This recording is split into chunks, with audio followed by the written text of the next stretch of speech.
నమస్తే వార్తలకి స్వాగతం. వివరాల్లోకి వెళితే ఐశ్వర్య గణపతిగా కొలిచే అతి ఎత్తైన రాతి గణపతి పాలమూరు జిల్లా తిమ్మాజీపేట మండలం ఆవంచ గ్రామంలో ఉంది. 25 అడుగుల ఎత్తు 15 అడుగుల వెడల్పు కలిగిన ఈ ఏకశిలా వినాయక విగ్రహం భక్తులకు దర్శనమిస్తోంది.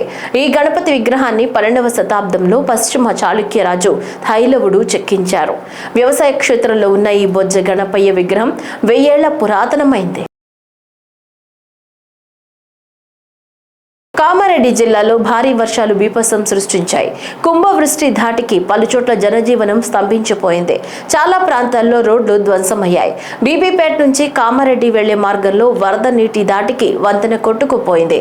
దీంతో రాకపోకలు నిలిచిపోయాయి. మరోవైపు క్యాసంపల్లి శివారులో వరద తీవ్రతకు జాతీయ రహదారి బైపాస్ రోడ్డుపై భారీ గుంతలు ఏర్పడ్డాయి. దీంతో నిజామాబాద్ వైపు వెళ్లే వాహనాల రాకపోకలకు అంతరాయం కలిగింది.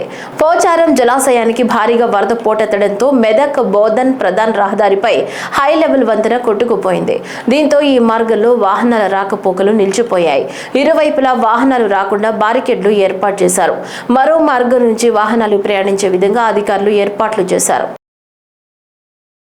అన్నమయ్య జిల్లా రాయచోటి పట్టణంలోని సుమారు 3.5 కోట్ల రూపాయలతో సీసీ రోడ్లు, డ్రైనేజీ, మాండవ్య నది అభివృద్ధికి రాష్ట్ర రవాణా క్రీడల శాఖ మంత్రి Mandipalli Ramprasad Reddy, municipal commissioner Ravi, TDP నేతలతో కలిసి భూమి పూజ కార్యక్రమాన్ని నిర్వహించారు.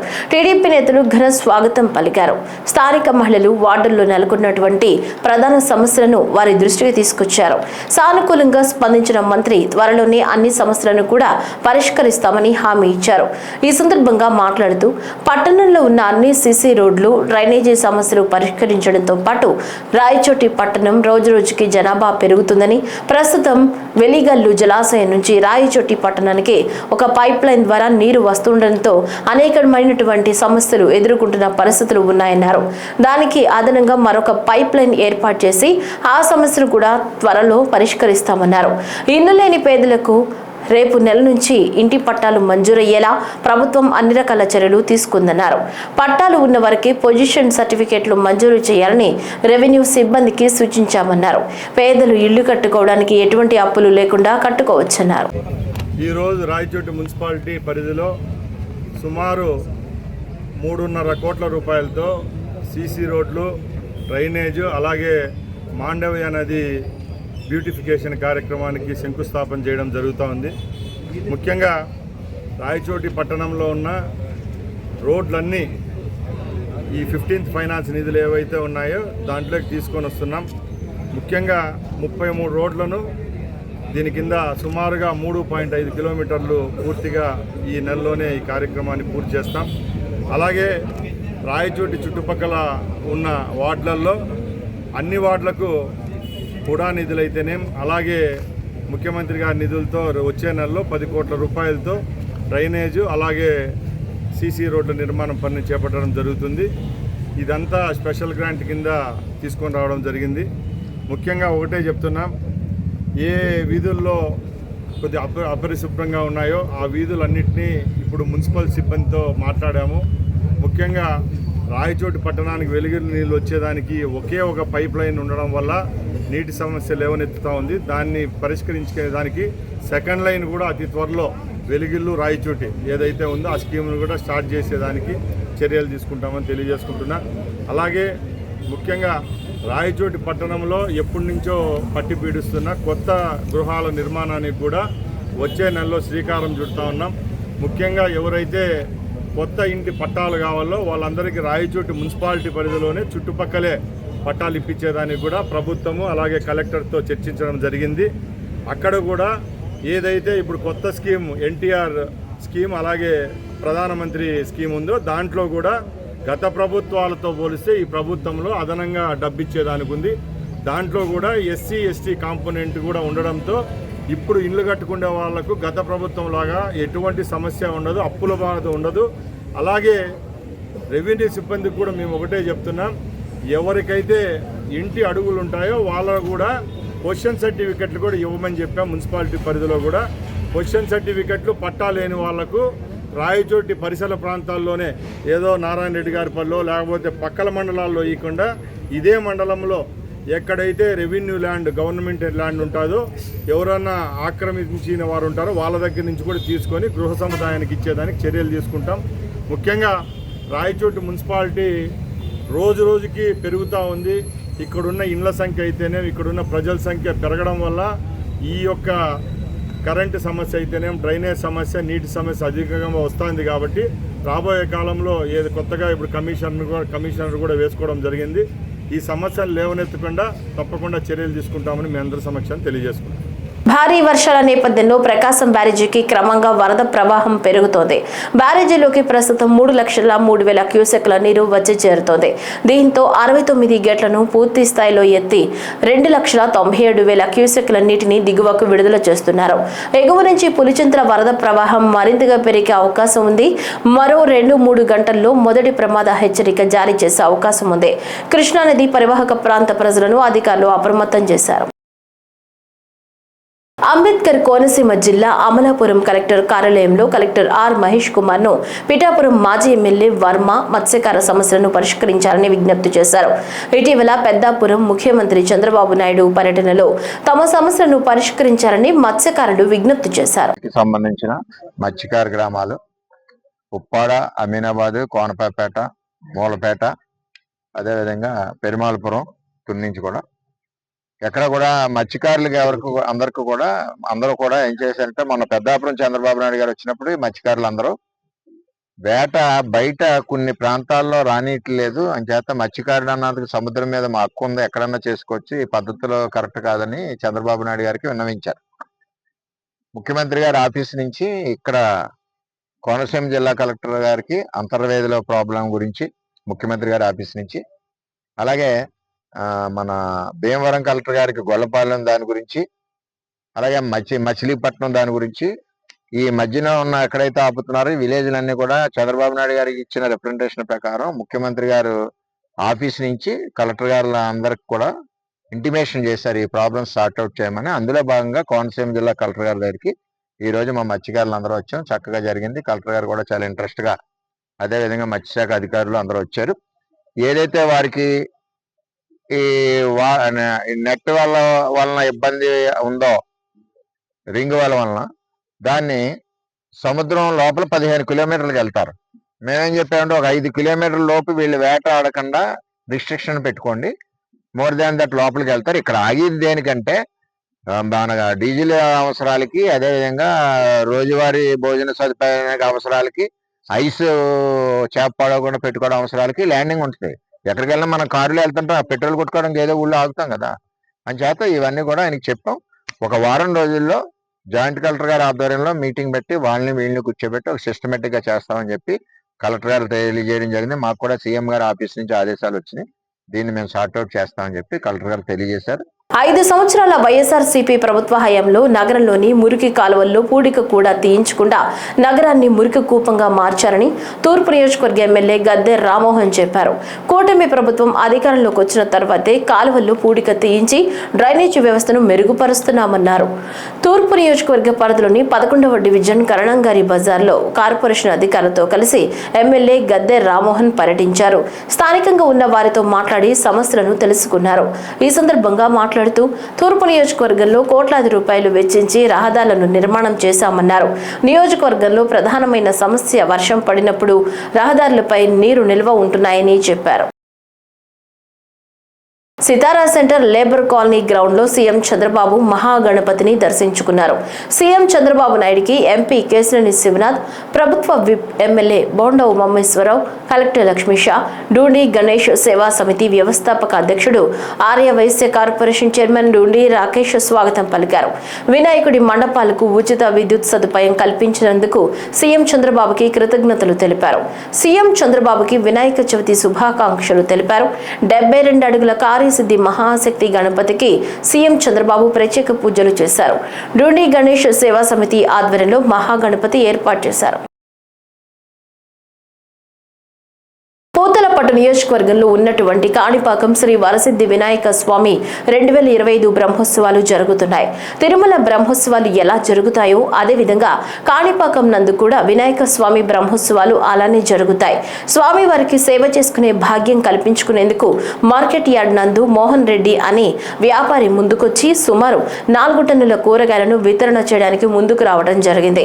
ఆలయం వారు 12 వాహనాల కూరగాయలను వివిధ మార్కెట్ల నుంచి ఉచితంగా సరఫరా చేస్తామని తెలిపారు. ఓం నమో వెంకటేశాయ. మనకి చిత్తూరు జిల్లా కాణిపాకం బ్రహ్మోత్సవాలు ఈ రోజు నుంచి 22 రోజులు బ్రహ్మోత్సవాలు జరుగుతాయి. మన తిరుమలలో ఎలా జరుగుతాయో సేమ్ అదే మాదిరిగా జరుగుతాయి. దీనికి రోజుకి వేలాది మంది భక్తులు కూడా కాణిపాకానికి బ్రహ్మోత్సవాలకు ఇచ్చేస్తారు. రోజుకి 10,000 మందికి భోజనాలు ఏర్పాటు చేస్తున్నారు దేవస్థానంలో. ఈరోజు మొట్టమొదటిసారి మోహన్ రెడ్డి మనకి దాదాపు 4 టన్నుల వెజిటేబుల్ వితరణ చేశారు. వారికి వాళ్ళ కుటుంబానికి ఆ వినాయక స్వామి ఆశీస్సులు నిండుగా ఉండాలని కోరుకుంటున్నాను. అదేవిధంగా ఈ 22 రోజులు బ్రహ్మోత్సవాలకు కూడా మేము దాదాపు వాళ్ళు 12 బండ్లు కూరగాయలు అడిగారు. ఆ 12 బండ్లు కూరగాయలు కూడా అన్ని రాష్ట్రాల నుంచి అన్ని మార్కెట్ నుంచి కూడా మేము పంపిస్తున్నాము. వాళ్ళకి ఎక్కడా కొనే పని లేకుండా మేము ఈ యొక్క వితరణ చేస్తున్నాము. వినాయక చవితి సందర్భముగా శ్రీ వరసిద్ధి వినాయక స్వామి దేవస్థానం కాణిపాక గుడికి ఈరోజు పలమనేరు నుంచి మోహన్ రెడ్డి గారు కూరగాయలు వితరణ చేస్తున్నారు. కాబట్టి ఈ అన్నదాన కార్యక్రమంకు మొదటిసారిగా అతను కాణిపాకంకు బ్రహ్మోత్సవాలకు గాను కాయగూరలు వితరణ చేసి పంపిస్తున్నారు. కాబట్టి 4 టన్నులు అతను స్వయంగా కొని మార్కెట్ నుంచి గుడికి అన్నదానమునకు పంపుతున్నారు. కాబట్టి దాతలు అందరూ కూడా ఇటువంటి కార్యక్రమంలో చేయవలసిందిగా ఈ బ్రహ్మోత్సవాలకు వాళ్ళ వంతు సహాయం చేసి కూరగాయలు పంపవలసిందిగా కోరుచున్నాను. కుప్పం మున్సిపాలిటీ పరిధిలోని పరమసముద్రం చెరువు వద్ద సీఎం చంద్రబాబు 29, 30 తేదీలో పర్యటించనున్నారు. ఈ మేరకు ఏర్పాట్లను ప్రభుత్వ whip Kancharla Srikanth, collector Sumit Kumar, SP Manikanta పరిశీలించి అధికారులకు తగు సూచనలు చేశారు. 30న పరమసముద్రం చెరువులో అందరి నివా జలాలకు సీఎం జలహారతి అనంతరం ప్రజలను ఉద్దేశించి ప్రసంగించనున్నారు.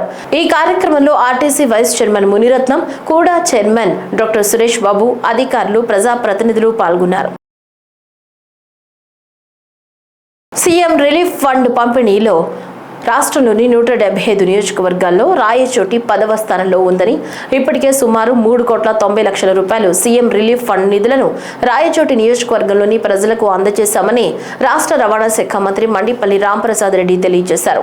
అన్నమయ్య జిల్లా రాయచోటి పట్టణంలోని మంత్రి క్యాంపు కార్యాలయంలో మంత్రి మండిపల్లి రాంప్రసాద్ రెడ్డి రాయచోటి నియోజకవర్గంలోని 69 మంది లబ్ధిదారులకు 71 లక్షలు విలువ చేసే సీఎం రిలీఫ్ ఫండ్ చెక్కులను లబ్ధిదారులకు అందజేశారు.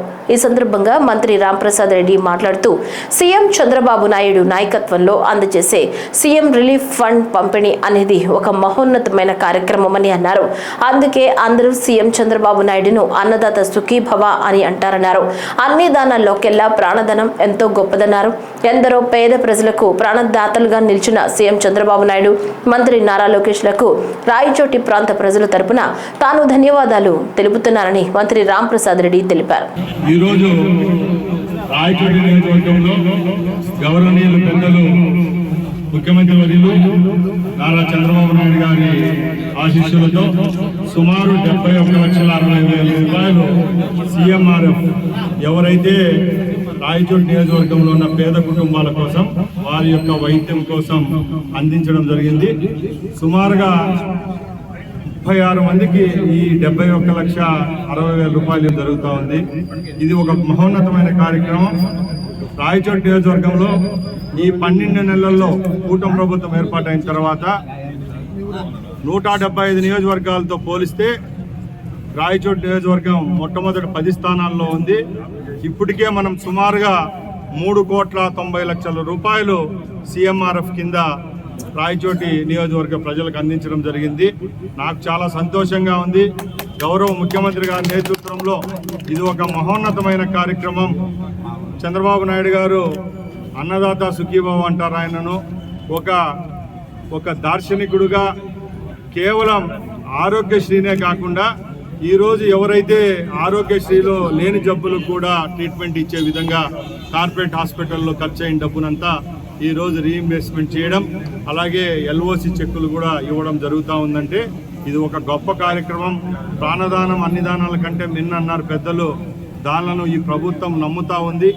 ఈ ప్రభుత్వంలో ఉన్న పెద్దలు కూడా ఎవరెవరు వారి నియోజకవర్గాల్లో వాళ్ళ యొక్క కార్యకర్తలు అయితేనే ప్రజలు అవస్థలు పడుతున్నారో వాళ్ళందరికీ ఈ యొక్క సిఎంఆర్ఎఫ్ ద్వారా ఇలాంటి అవకాశాన్ని సద్వినియోగం చేసుకుంటున్నారో వాళ్ళందరికీ పేద ప్రజల యొక్క ఆశీర్వాదాలు ఉంటాయని తెలియజేసుకుంటూ, అలాగే మన నియోజకవర్గంలో ఉన్న కార్యకర్తలకు, లీడర్లకు, ప్రజలకు ఒకటే చెప్తున్నాం. 6 నెలల లోపల ఎవరైతే కార్పొరేట్ హాస్పిటళ్లలో ట్రీట్మెంట్ తీసుకొని వాళ్ళు ఆ బిల్లును సరైన సమయంలో మన పార్టీ ఆఫీసులో చేరిస్తే వాళ్ళకు తప్పకుండా వాళ్ళు ఖర్చు పెట్టిన మొత్తంలో 60% నుంచి 80% వరకు ముఖ్యమంత్రి గారి నిధి ద్వారా అందించేదానికి నేను నా కార్యాలయం సిద్ధంగా ఉంటుందని తెలియజేసుకుంటూ, ఈ అవకాశాన్ని మనందరికీ ఇచ్చిన గౌరవ ముఖ్యమంత్రి చంద్రబాబు నాయుడు గారికి, అలాగే మన లోకేష్ బాబు గారికి, మన యొక్క ఎవరైతే ఈరోజు చెక్కులు పొందిన వారందరి తరపున మరొక్కసారి ధన్యవాదాలు తెలియజేసుకుంటూ సెలవు తీసుకుంటున్నా. వివిధ ఉద్యోగాలు ఇప్పిస్తామని ఏజెంట్లు యువతను మోసం చేస్తున్నారని, ఆ ఏజెంట్లో తెలుగువారు కూడా ఉండటం దురదృష్టకరమని అన్నారు. ఉద్యోగాల పేరిట మయన్మార్లో చిక్కుకున్న 41 మంది భారతీయులను విదేశాంగ శాఖ భారత్కు తీసుకొచ్చింది. ఢిల్లీకి చేరుకున్న బాధితుల్లో 4 ఏపీకి చెందిన వారున్నారు. ఏపీ భవన్లో ఆశ్రయం పొందుతున్న వీరు కేంద్ర మంత్రి పెమ్మసాని చంద్రశేఖర్ను కలిశారు. అనంతరం ఏపీ భవన్ అధికారులు బాధితులను వారి స్వస్థలాలకు పంపించారు. విశాఖలో 3 రోజుల పాటు జరిగే సేనతో సేనాని కార్యక్రమంలో పవన్ కళ్యాణ్ పాల్గొనున్నారు. నేడు బే వ్యూ హోటల్లో జనసేన పార్టీ ఎమ్మెల్యేలు, ఎంపీలు, ఎమ్మెల్సీలతో సమావేశం నిర్వహించారు. 30న జరిగే సభా ప్రాంగణానికి అల్లూరి సీతారామరాజు, పవన్ కళ్యాణ్ పేరు పెట్టారు. ప్రముఖులను గుర్తించేలా ద్వారాలకు పేరు ఖరారు చేశారు. తెలుగు రాష్ట్రాలతో పాటు దేశ విదేశాల నుంచి క్రియాశీల నాయకులు 14,650 మంది వస్తారని అంచనా. ముఖ్యమంత్రి నారా చంద్రబాబు నాయుడు గత ఎన్నికల్లో సందర్భంగా రాజంపేట నడిబొడ్లో నిర్వహించిన బహిరంగ సభలో రాజంపేటను జిల్లా చేస్తామని, అన్నమయ్య ప్రాజెక్టును పునర్నిర్మిస్తామని, మెడికల్ కాలేజీ మంజూరు చేస్తామని ప్రజలకిచ్చిన హామీలు నెరవేర్చాలని సిపిఎం జిల్లా కమిటీ సభ్యులు చిట్వేలి రవికుమార్, పందికాళ్ల మణి కోరారు. ఈ సందర్భంగా పలువురు మాట్లాడుతూ అన్నమయ్య ప్రాజెక్టు కొట్టుకుపోవడం వల్ల వేలాది మంది రైతులు తీవ్ర ఇబ్బందులు పడుతున్నారని ఆవేదన వ్యక్తం చేశారు. కొన్ని గ్రామాల్లో భూగర్భ జలాలు అడుగంటి త్రాగునీటికి కూడా ఇబ్బందులు పడాల్సి వస్తుందన్నారు. అన్నమయ్య ప్రాజెక్టును నిర్మించుకుంటే రానున్న రోజుల్లో పట్టణ ప్రజలు కూడా త్రాగునీటికి ఇబ్బందులు పడే దయనీయ పరిస్థితులు నెలకొంటాయన్నారు. రాష్ట్ర ముఖ్యమంత్రి గారు ప్రతిపక్ష హోదా ఉన్నప్పుడు ఎలక్షన్లో రాజంపేటకు మేము ముఖ్యమంత్రి ప్రభుత్వం ఏర్పడితే రాజంపేటను అన్ని రకాల అభివృద్ధి చెప్తామని చెప్పడం జరిగింది. దాంతోపాటు జిల్లా కేంద్రం చేస్తాము, ఈ రాజంపేట అన్నమయ్య డ్యామ్ ప్రాజెక్టు నిర్మిస్తాము, అట్లే మెడికల్ కాలేజ్ కూడా ఏర్పాటు చేస్తామని చెప్పడం జరిగింది. కానీ ఈరోజు దాదాపు 2 సంవత్సరాలు అవసరం ప్రభుత్వం ఏర్పడి ఇప్పుడు జిల్లా కేంద్రం కానీ అన్నమయ్య డ్యామ్ కానీ పై కూడా స్పష్టత రాలేదు. ఇప్పటికైనా ముఖ్యమంత్రి గారు 3వ తేదీ వస్తున్నారు. ఇది రాజంపేట ప్రజల ఆకాంక్ష మేరకు మీరు చెప్పిన హామీలు ఏవైతే ఉన్నాయో అలా నెరవేర్చాలని మేము కోరుతున్నాము. ప్రధానంగా అన్నమయ్య డ్యామ్ కొట్టుకుపోయి ఈరోజు నీటి మట్టం లేకుండా రైతాంగం ఈ మండలంలో పూర్తిగా నష్టపోయారు. వాళ్ళందరూ కూడా ఆదుకోవాలని చెప్పి ప్రభుత్వాన్ని కోరుతున్నాం. దాంతోపాటు పట్టణ ప్రాంతంలో ప్రజలు కూడా నీటి వసతి తక్కువైంది. అన్నమయ్య డ్యామ్ వల్లే నీటి కూడా ఈరోజు సాగుతుంది. అన్నమయ్య డ్యామ్ కట్టకపోతే రాజంపేట ప్రజలు కూడా తీవ్రంగా నష్టపోవాల్సి వస్తుందని చెప్పి ప్రభుత్వాన్ని మేము కోరుతున్నాం. వెంటనే మీరు ఇచ్చిన హామీని అమలు చేయని చెప్పి మేము విజ్ఞప్తి చేస్తున్నాం.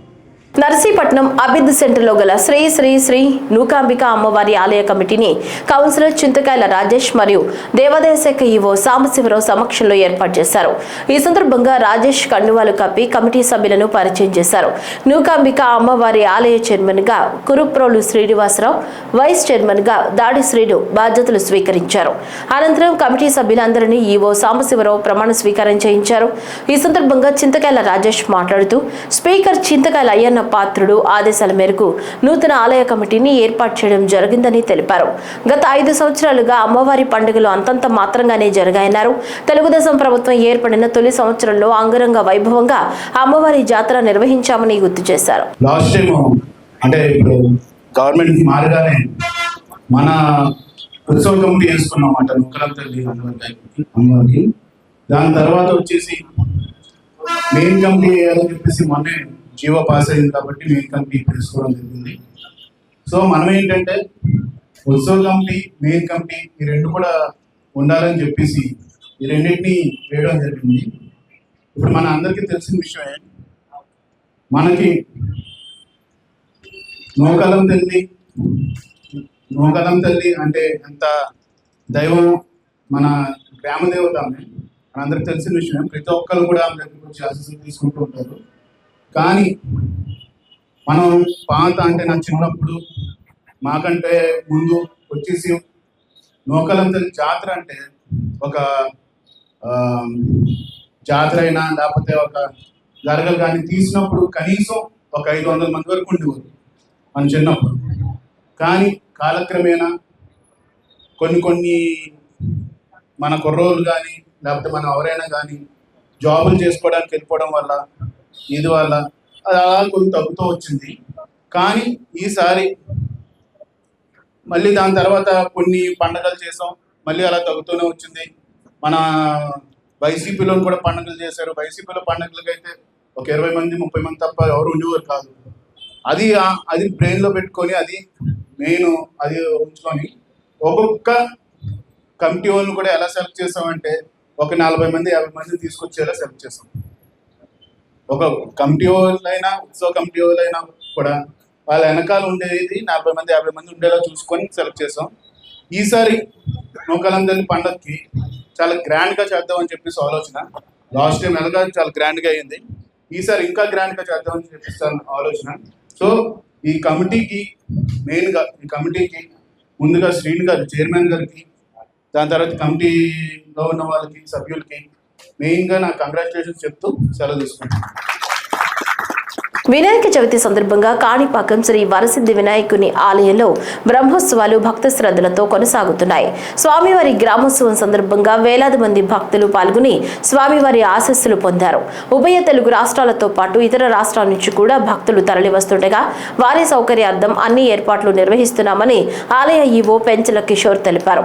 బ్రహ్మోత్సవాల్లో భాగంగా నవరాత్రుల ఉత్సవాలకు ధ్వజారోహణ మహోత్సవం ఈరోజు అంగరంగ వైభవంగా నిర్వహించబడింది.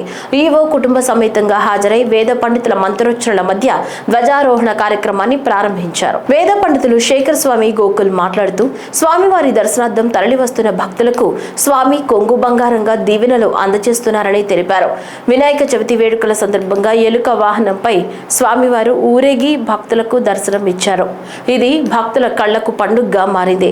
నేటి నుంచి 9 రోజుల పాటు నవరాత్రులు, ఆపై ధ్వజావరోహణం, అనంతరం 11 రోజుల పాటు వాహన సేవలు అత్యంత వైభవంగా జరగనున్నాయి. ప్రత్యేకత ఏమిటంటే ఈ బ్రహ్మోత్సవాలు ఏకంగా 21 రోజుల పాటు కొనసాగుతాయి. ప్రతిరోజు ఒక్కో వాహన సేవ ఒక్కో గ్రామం ఆధ్వర్యంలో జరగటం కాణిపాక ఆలయానికి ప్రత్యేకత. ఈ ఆనవాయితీని కొనసాగిస్తూ భక్తులు వేలాదిగా తరలి వచ్చి స్వామివారి దివ్య దర్శనం పొందుతున్నారు.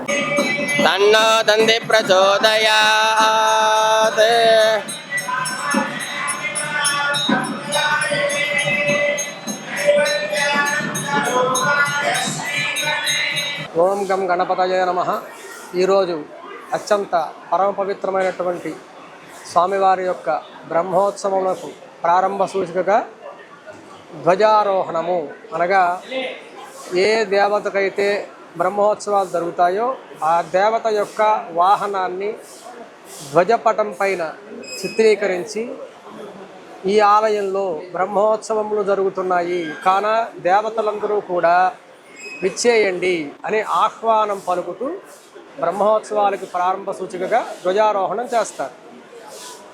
ఈరోజు గురువారం పంచమి, స్వాతి నక్షత్రము, తులాలగ్నమందు అత్యంత వైభవంగా ధ్వజారోహణం జరిగింది. ఈ రోజు నుంచి నవదిన బ్రహ్మోత్సవాలు, 9 రోజులు బ్రహ్మోత్సవాలు జరుగుతాయి. 9వ రోజు ధ్వజ అవరోహణం. ఎక్కడైనా కూడా 9 రోజులే ఉంటుంది. 9 రోజులు అయిన తర్వాత మనకి ప్రత్యేక ఉత్సవాలు జరుగుతాయి ఇక్కడ. అది చాలా విశేషం. 9 రోజులు ఆగమోక్తంగా నవాన్నిక బ్రహ్మోత్సవాలు జరుగుతాయి. అది కాకుండా ప్రత్యేక ఉత్సవాలని చుట్టుపక్కల పరిసర గ్రామస్తులందరూ కూడా దీంట్లో పాలు పంచుకోవాలనే ఉద్దేశంతో పూర్వకాలం నుండి కూడా ఉభయదారులుగా వ్యవహరిస్తూ ఒక్కొక్క గ్రామం వారికి ఒక వాహనం అని ఆ విధంగా 21 రోజులుగా దీన్ని కురించి ఏర్పాటు చేశారు. ఇక ఏ ఆలయంలో కూడా 21 రోజులు బ్రహ్మోత్సవాలు జరిగేటువంటి ఆలయాలే లేవు. మన ఆలయం మాత్రమే దానికి ప్రత్యేకం.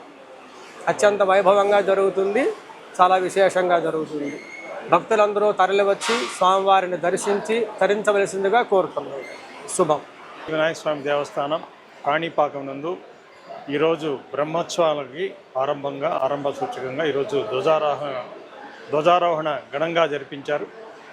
ఉభయదారులు అదేవిధంగా పూజారులు వేద పండితులందరూ కలిసి ఈ కార్యక్రమాన్ని ఎంతో వైభవంగా జరిపించారు. భక్తులు కూడా చాలామంది దీంట్లో పాల్గొన్నారు. ఈ రోజు నుంచి అంటే నిన్న వినాయక చవితి రోజు నుంచి మనకి బ్రహ్మోత్సవాలు ప్రారంభమయ్యాయి. నిన్న అధిక సంఖ్యలో భక్తులు వచ్చి దేవుని దర్శించుకొని సంతృప్తికరంగా వెళ్ళారు. సో ఈ 21 రోజులు కూడా ఈ రోజుతో మనం మొదలుపెట్టి 21 డేస్ 16/9 వరకు ఇలాగే ఘనంగా ఉత్సవాలు జరిపించి మన భక్తులందరికీ కూడా ఇతర రాష్ట్రాల నుంచి కానీ మన రాష్ట్రం నుంచి కానీ మారుమూల ప్రాంతాల నుంచి వచ్చే భక్తులందరికీ కూడా సౌకర్యవంతమైన దర్శనం కలిగించి ఆ విఘ్నేశ్వరుని యొక్క దీవెనలు అందరికీ కలిగేలాగా సక్రమైన ఏర్పాటు చేస్తుంది. అత్యంత విలువైన తిరుమల తిరుపతి దేవస్థానం భూములను టూరిజం శాఖకు ఎందుకు కేటాయిస్తున్నారని టీటీడీ చైర్మన్ బీఆర్ నాయుడిని వైఎస్ఆర్సీపీ నేత భూమన కరుణాకర్ రెడ్డి మరోసారి నిలదీశారు. తిరుపతిలో మీడియాతో భూమన మాట్లాడారు. టీటీడీ భూములను టూరిజం శాఖకు ఎందుకు బదలాయిస్తున్నారు? అత్యంత విలువైన భూములను ఎందుకు ఇస్తున్నారు? నా ప్రశ్నలకు బీఆర్ నాయుడు ఇప్పటిదాకా సమాధానం చెప్పలేదన్నారు. పైగా అడిగినందుకు బూతులు తిడుతున్నారని బీఆర్ నాయుడు వ్యాఖ్యలు దారుణంగా ఉంటున్నాయని, అలాంటి వ్యక్తి టీటీడీ చైర్మన్ కావటం హిందువుల దురదృష్టమని భూమన అన్నారు. అలాగే తనపై బీఆర్ నాయుడు చేస్తున్న ఆరోపణపైన భూమన స్పందించారు. మొత్తం ఆ పత్రికా సమావేశాన్ని ఉపయోగించుకున్నారు ఆయన. నేను అడిగినటువంటి ప్రశ్న టూరిజం శాఖకు సంబంధించినటువంటి ల్యాండ్ను తీసుకొని అత్యంత విలువైనటువంటి టీటీడీ ల్యాండ్ను ఎందుకు బదలాయిస్తున్నారు అన్నటువంటి ప్రశ్నకు ఆయన సరైనటువంటి సమాధానం ఇవ్వనే లేదు.